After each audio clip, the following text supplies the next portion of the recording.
daalụ ndị nke m ọnwa akalụ na-ekwu vidio na-afụ ebe a bụ vidio native doctor amamụ nchegharị ka ọ na-eme ebe a ka ọ gị nke ọ na-eme mana from ife m fụrụ ebe anụ a na-achọ ịmụ ngwongwo eji arụ dibịa ọkụ, ngwongwo eji mara ya akụwasịala na before mgbe m bidoro ime omenala ọfụrụ ọ na-abụ mfụ ụdịrị vidio na-ewute m na emebiri shrine.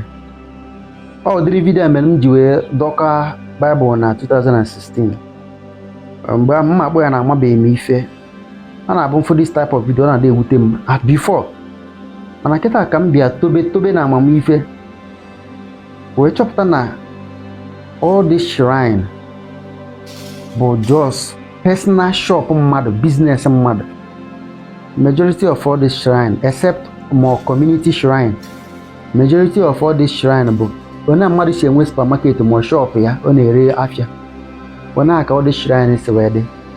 So somebody ọ bụ na shop ga-ada agazi afịa na ide azụta ego, you can decide to close down the business. Onye aka ọ dị all this shrine efo anọkọtasị gị na onye nke a na ochegharịa na Jizọs mere native doctor arrest ochegharịa na lie. Those people are they make ego na that thing. Anya mere ha ji wee para that thing na-esu ya ọkụ. So efu ya iwezi n'iwe, you kwesịrị self ịdị happy na ha na-eme that thing because o gosi na that thing abroad their calling. Na I don't blame them. Ndị nne blame bụ all these native doctor bụ ife na-esiri mmadụ ike ijekwuru ya ka ọ gbara gị afa. The next thing ọ sị gị na inwe call na ọrụ mara gị n'ihe eji alabọ nọọ ereba dibịa ife adịwara gị mma. This is the result of such thing. Mmadụ ife na-esiri ike bịakwute gị asị dibịa iyi ya agbadoli ụzọ gwa ya ka ọ esi wee nwee ndị ka ọ esi chụgba ụwa nwayọọ nwayọọ. The next thing ya eme bụ ịgba afa si ya na ọrụ mara ya na onye arụba dibịa ife agawala ya. Onye anyị na-afụ ebe a na-emebisi ya, ọ bụ na ịbụ onye omenala ị kwesịghị inwe mwute. Onye a just shop ya, ọ da azụta afịa na shop ya, ọ decide na ọ chọrọ close down his shop. So ọ bụrụ an attack against ndị omenala. Ọ before mgbe ndị ignorant ka m na-afụ dịka videos an attack against ndị na-eme omenala. Mana ịmana mmadụ na-eto amamife ya na-eto. Now many cases ị ga-apụta online for somebody a native doctor ebe ọ na-eme this kind of thing. Ịjụ asị gị na Jizọs mere arrest, na Jizọs mere arrest na o chegharịgo na ọka o jebezie ụka ma ọka ọ bịa jewezie Jizọs ozi. Mana before far back na de believe ka ya, mana ka m bịa tobekwa na amamihe ka m nọ chọpụta mana Jizọs nwanne na onwe ya ma native doctor ha na-abụ nwe nke ike tọgbọ. Yes, ma Jizọs ma native doctor empty drum nwere nke ike tọgbọ. Gị ka m ji agwa gị ya, ife m ji agwa gị ya bụ ọ gịnị mere na ọ ji bụrụ sọsọ ndị native doctor dị poor ka ada Jizọs na-eme arrest? Go and check it. Any native doctor bụ na-efuru na-eme destin na-akwakọsị ngwongwo ya ka o suo ọkụ. Ọ dị poor, ọ rụtanwu ọnụ ya, o gutenwu ha wayo, ọ rụtanwukwana ya ka esi arụ ya, o nwere ego, ife ọ na-eme expect eme ha. He decided to close down his business. Now, ọ bụrụ na onye a chọziri imigrate to ịrụ pastor ka ọ test ya ma enweta ego that side, ife ọ etinyezi ya bụ na Jizọs mere arrest, na Jizọs si ya bịa jebezieri ozi. Then okwu otu olu gị Bible ebe ahụ Sọl Jizọs mere Sọl arrest, Sọl bụ ejebezieri ozi. O use that format we convert is to pastor ka ọ try ya ma enweta ego n'ụzọ pastor. So all these things are format. Ọ na-akọ dịkwa all these native doctor today sị gị na ya na-arụ pastor before rụkata pastor agwụ nna ya nyebe ya nsogbu ya hapụzie pastor bịa zabazie rụbazie dibịa. The same thing, the same format. Chika ma nwego pastor na-eme ọfụma, nwere eme ọfụma, nwere members thousands nọkọta n'ụwa nke asị gị na agwụ nna ya na-enye ya nsogbu na asị ya bịa rụba dibịa.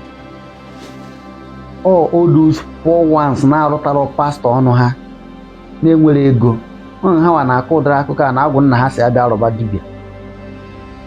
This is to show you na all these things of business ha mee the thing mee if the business no good they go close down the shop, divert atinye na Jizọs mere arrest ọ na agwụ nna ya na-enye ya nsogbu.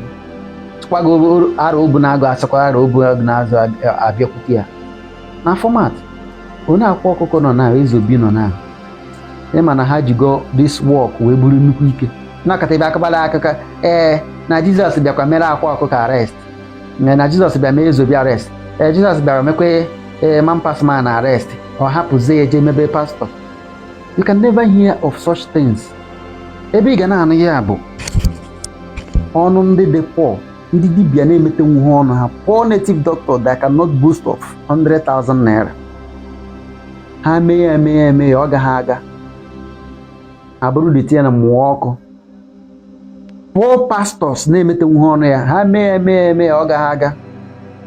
Ha close down their shop sị gị na agwụ nna ha na aro obu na-agụ bịakwara sị asị ha odosense bụ nkoyiri, odosense bụ foul nwere isi n'ọdụ.